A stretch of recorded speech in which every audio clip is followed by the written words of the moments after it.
విడుమొరటోడు అని వాళ్ళు వీళ్ళు ఎన్నెన్ని అన్న పసి పిల్లవాడు నవ్వాడు.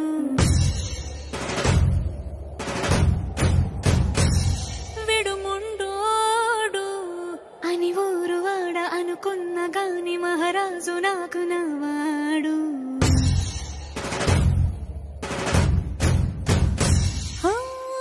మాట పెడుసైనా మనసులో వెన్న రాయిలా ఉన్నవాడిలోన దేవుడెవరికి తెలుసును నాకన్నా. సూసేకి అగ్గిరవ్వ మాదిరే ఉంటాడే నా సావే.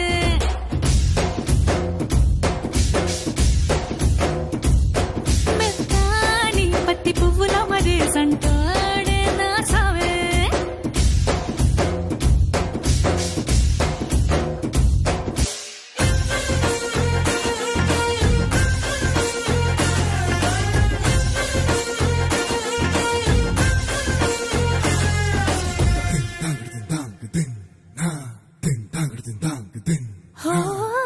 గొప్ప గొప్ప